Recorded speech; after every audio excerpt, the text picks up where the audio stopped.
This fight takes place in May of 1987, a month after Sugar Ray Leonard defeated Marvelous Marvin Hagler for the middleweight crown. So the division is in a state of flux as different prospects are jockeying for the top spot. One of the fighters favored to take over the division at this point was Michael the Silk Olajide, a fighter whose trademark was having a hairstyle and dress inspired by Michael Jackson. Olajide came into this fight fresh off his best performance to date as he stopped dangerous Don Lee in 9 rounds.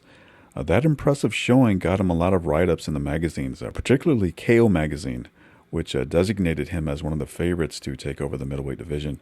If he wins here, there was talk of Olajide facing Thomas Hearns or the next available contender for the IBF middleweight crown, which becomes 1984 Olympian Frank Tate.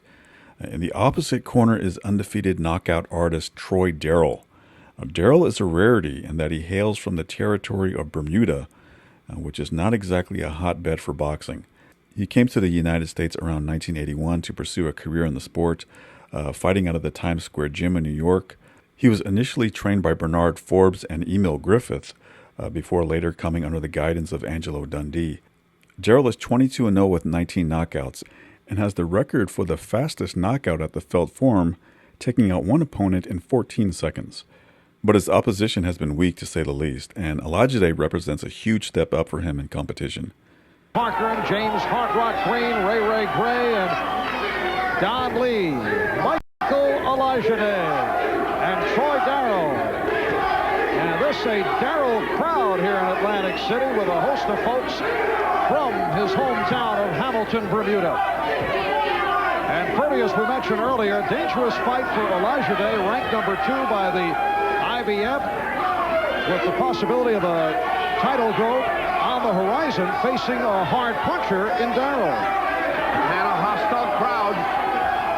These 200 or so people from Bermuda are really loud, and that spurs you on. Angelo Dundee has said he's going to dig to the body and get those legs tired early. And Olajide and his people talking in very confident fashion. In fact, he said that he'll take out Darrell quicker than he did Don Lee. Lee went down in the 9th round back in February. The thing to remember is both men can bang. Both have that knockout power. 2 hard punches by Olajide. There were questions about the punching power of Olajide.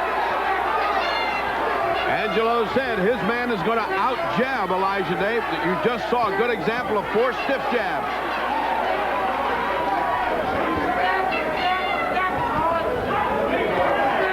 Earlier in Darrell's career, when Emil Griffith worked with him, he was, for the most part, an inside brawler. But under Angelo Dundee, he's become more of a boxer.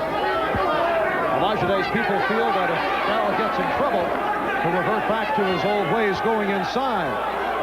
Olajide is throwing everything into these punches in the first round. One wonders what he's thinking about. Is he that overconfident?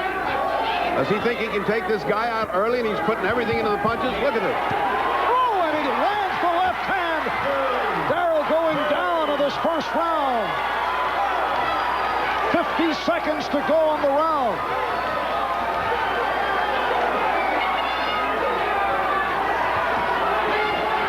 Troy Darrell put down in the opening round. That kind of punching power that he was exhibiting, if he connected with anything, was going to put Troy Darrell down. There he goes again. And that is knockdown number 2. The 3 knockdown rule is in effect. We're down to 20 seconds to go in this opening round.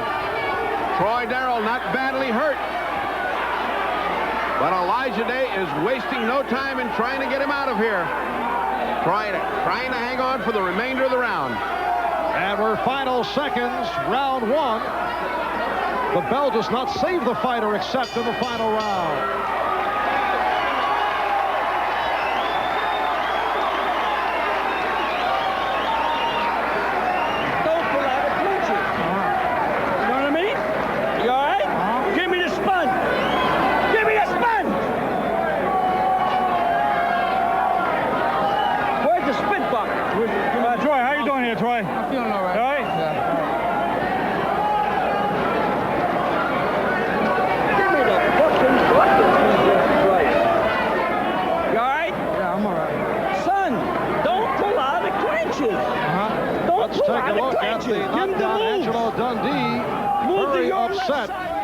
as he tries to get Troy Darrell back into it. He's got a big, big task. Let's take another look at the other knockdown, or the power of Olajide's punches. He means to finish it with one punch.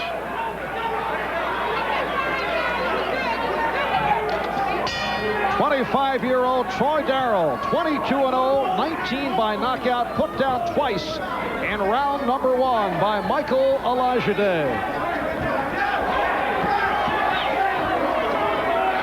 And Darrell attempting to step it up as Olajide doubles up with the left hook.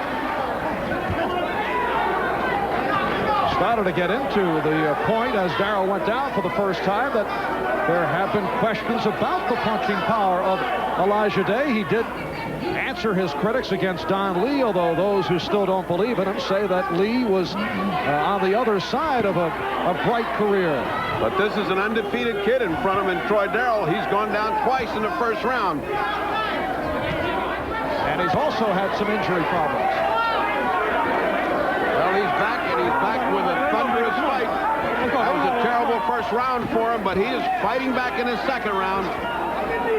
Olajide letting him fight Troy Darrell's fight inside. He just saw an elbow and a forearm.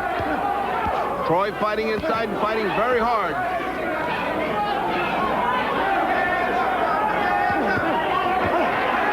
Again, Olajide doubling up with the left hand. Darrell fighting inside, winning this round inside.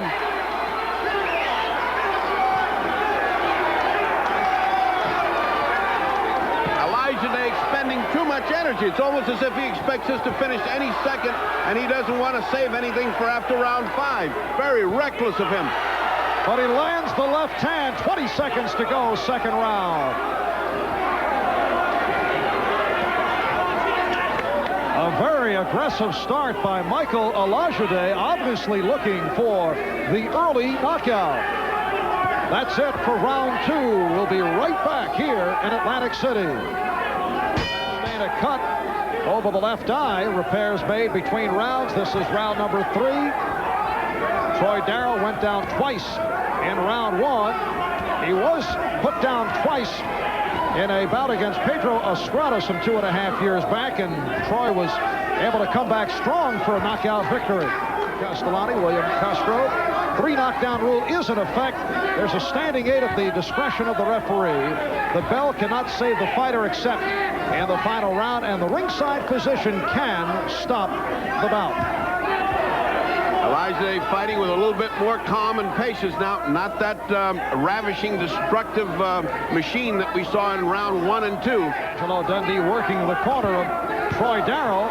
It's only the second fight for Dundee in the corner of Darrell. Darrell keeps getting hit with a hook after the right hand. The left hook of Olajide has put him on the seat of his pants twice and almost in the second round.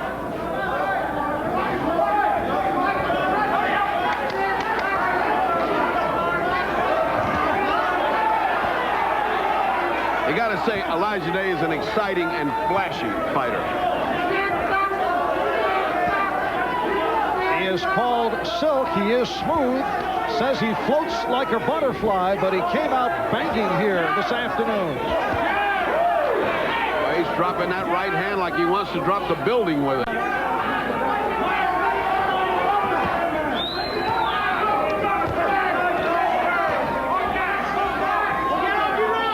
Darrell with the mauling and brawling style as we come to the conclusion of round 3.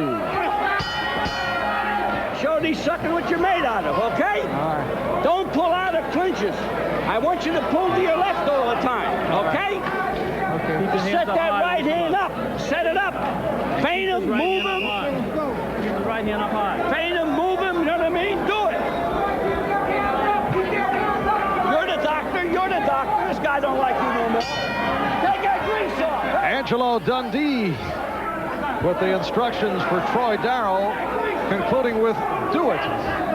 You're the doctor, he says. Do it. Well, it's an accomplishment to still be here after that first round and still be a factor in the fight. He makes these rounds very close, although I gave it to Olajide that last third round, making it 30-27.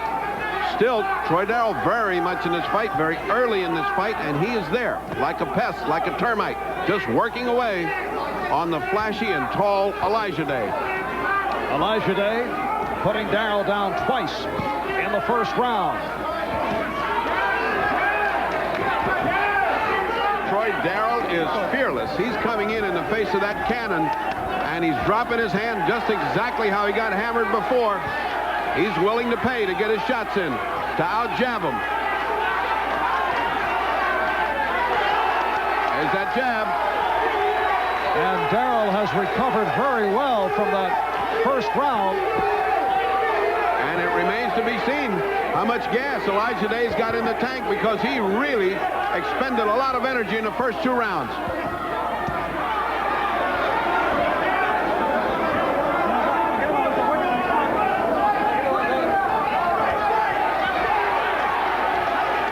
Here comes the termite, just working away.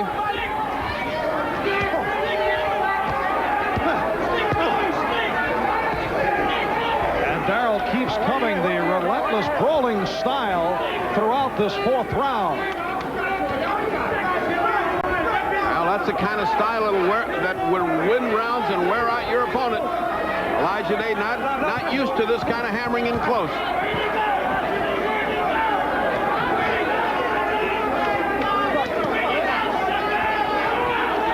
Good 4th round for Troy Darrell. And does not look like it will be a factor. On to round 5, Marv Albert and the fight doctor, Freddie Pacheco. Good right hand by Darrell. We are live on NBC Sports World from Atlantic City, New Jersey.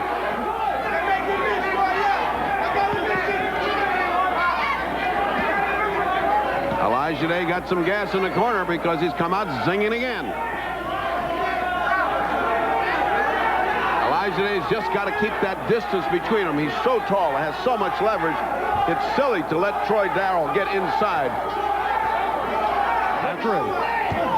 And he does have that dangerous right hand, Freddie. Back in July of '82, he established the record for the fastest knockout in Madison Square Garden history when he stopped Don Miller 14 seconds in to round 1. Look at that little guy work.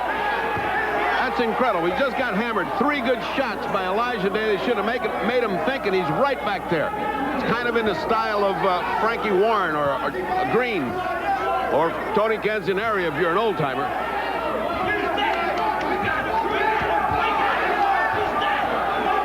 Oh, boy.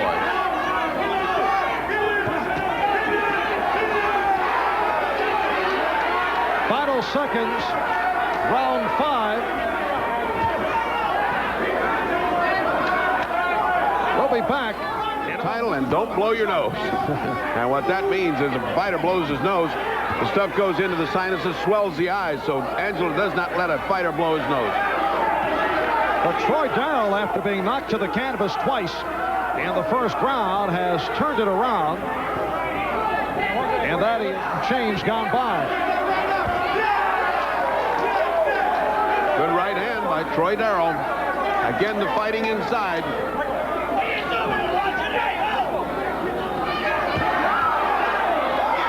Another good right hand, and then he puts his head right in. Nice uppercut, lifting Elijah's head up. Just look at the work. He's just like a workman.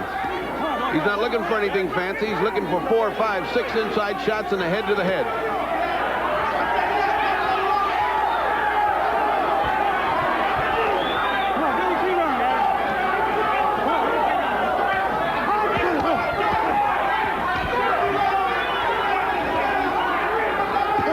Olajide looking for the room to maneuver, but not being allowed to get off. Does connect with the combination. He looks confused and bewildered right now. He looks like he doesn't understand what's happening to him and how to get any kind of leverage away. May have been a low blow thrown by Olajide. And Joe Cortez allowing them to fight off the ropes. Bad for Olajide, good for Troy Darrell because he's got all the leverage here. He's leaning on him. He's wearing out Olajide.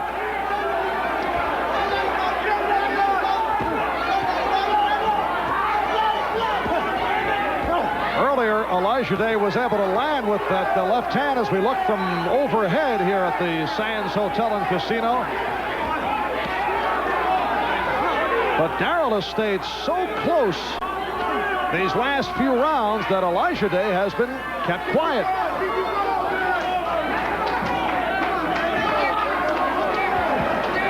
Coming up on the end of round 6. 7. Troy Darrell taking a cut under the right eye. He claims that he took a butt. Angelo Dundee just told Darrell, well, butt him back. Well, I don't think he needs to be told that, because that's exactly what he's doing. There's Angelo doing his surgical repair under the right eye. Still opening up. There's a big mouth forming under there. They have been butting heads. They have been butting heads. Scoring is on the 10-point must system. Olajide did put Darrell down to jump in front in that first round. He put him down twice.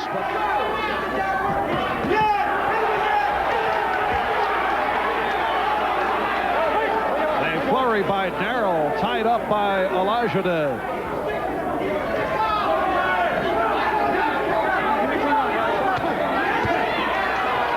And Olajide finding some room, and for the first time in a while, getting off the left hook. His only hope is to get room, because it doesn't look like this little termite's going to wear out. He's just burrowing in. Scheduled for 10. First sharp punching in a long time by Olajide. Olajide's left eye closing a little bit at a time. But it looks to be a severe cut under the right eye of Darrell. It is a nasty cut, but it will not affect the outcome of the fight because it's under the eye, not open. And heads coming together. And we're coming up on 20 seconds left. 7th round. I've never seen Olajide miss this much, and that's got to be taking an awful lot out of Michael Olajide. But he did double up effectively on that hook.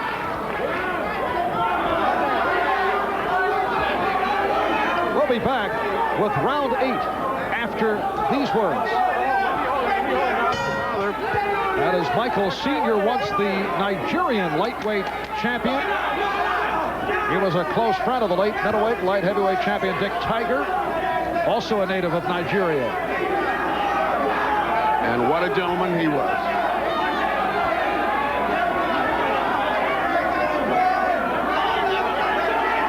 Again, it's Olajide holding. Again, it's a good right hand has gotten Olajide shaken. Darrell landing that right, and Olajide now trying to hang on. Another right hand by Cortez. Under a minute to go in this 8th round. That is the major weapon of Troy Darrell, that right hand. And bear in mind that he can punch. He's dropping that right hand now with regularity. Young Mr. Olajide finds himself in a fight of his life. And learning the axiom in boxing, there are no sure fights.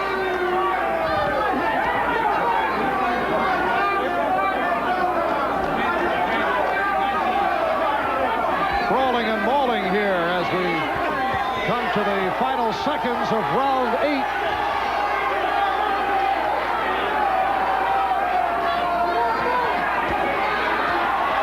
So Olajide ended this 8th round with combinations. With the shoving technique of Michael Olajide, so he jumps in and races across the ring to get the attention of referee Joe Cortez, who told him, get back to the corner. But that puts a little intimidation into Cortez. He knows better now. He controls Olajide better. Good tactic on the part of Dundee, who came back and said, you only got 6 minutes to go. You're that far away from a title shot.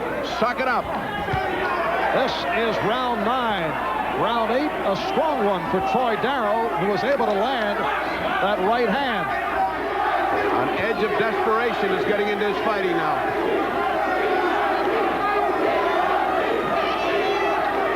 Olajide comes in as ranked number 2 by the IBF, while Darrell ranked number 9 by the IBF, number 9 also by the WBA.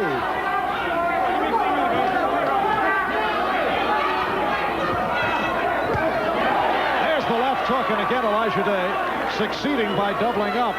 That's been his most effective weapon. Partially blocked, however. He had a glove up there that partially blocked it. It did not land flush.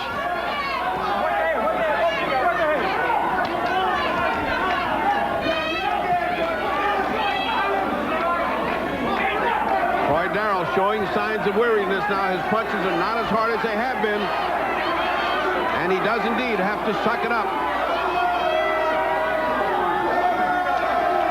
A minute to go in this 9th round. It is scheduled for 10. Olajide doing better because he's keeping that distance away. Again, the right hand gongs him by Troy Darrell.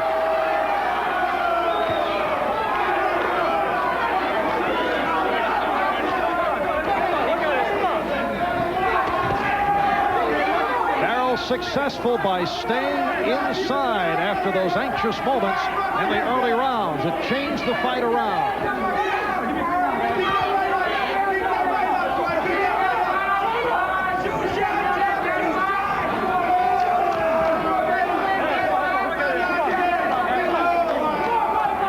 So this will go to a 10th and final round.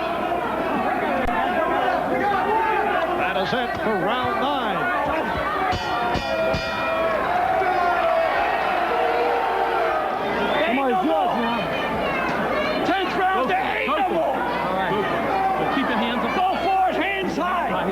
Keep your left foot in the pocket. All right. Let's go. We need this round to win it. You going to give it to me? Yes, sir. Give me that. That's right. That's right. Get it.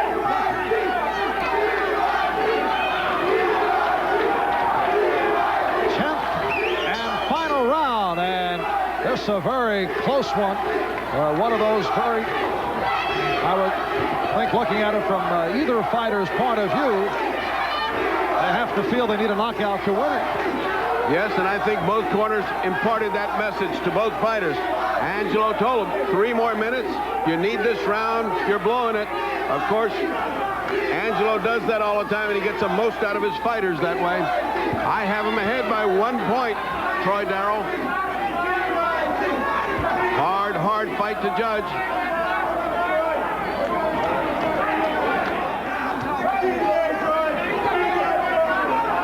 Since that first round, neither fighter has been down. It has been a mauling, brawling bout.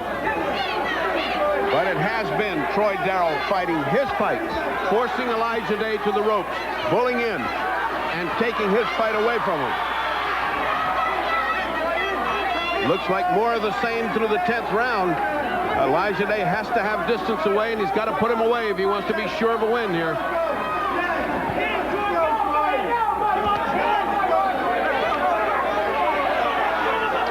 This is all, look out. This is also one of their fights. If Olajide does come up the winner, his people will say, well, it was a good experience for him. If he loses, his people will be criticized for taking the bout with what is at stake. Well, unfortunately or fortunately, boxing and championships are comprised of this. These tough nights when you got to get past these guys you think you're going to win easy. And here comes Olajide. Half minute to go in the fight. And Olajide landing combinations.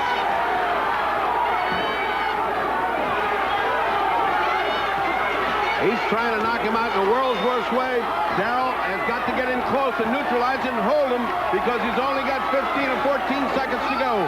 This is what he's got to do. And we're now final seconds of the final round. So they go the distance. And a very difficult bout to call. We'll be back. Unfortunately, my footage clips off here, and I don't have the announcement of the decision or the interviews. Olajide is declared the winner by scores of 96-92, 97-94, and 95-94. Darrell's trainer, Angelo Dundee, was livid after the verdict was announced, calling it one of the worst calls of the year. Olajide admitted that he had a bad night, but it said, quote, "The mark of a champion is to win on those nights, and that's what I did." Both fighters go on to face Frank Tate in their next bout. Darrell loses a decision to Tate in July of 1987 and remains out of the sport for the next 3 years. He returns and campaigns until June of 1991, but is pretty much a forgotten man at that point. His last fight is a split decision loss to Randall Yonker, and it looks like he returned to his native Bermuda and became a boxing trainer there. Olajide, on the other hand, loses to Tate in October of 1987 for the IBF middleweight title. The loss was so one-sided that Olajide's career never really recovered. 5 months after that, he's knocked out by Iran Barkley, and he does get a high-profile fight with Thomas Hearns in 1990, but is shut out over 12 rounds. Olajide fights one more time after that, then starts his own successful personal fitness training brand that incorporates boxing routines. So that's it for this episode. Thanks for watching, and I'll see you in the next one.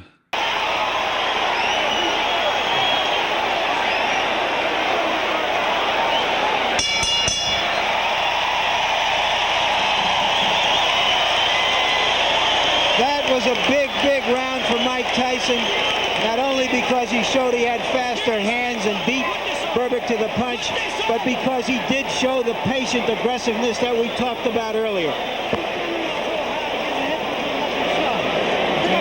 Where's the fucking spot? He have it.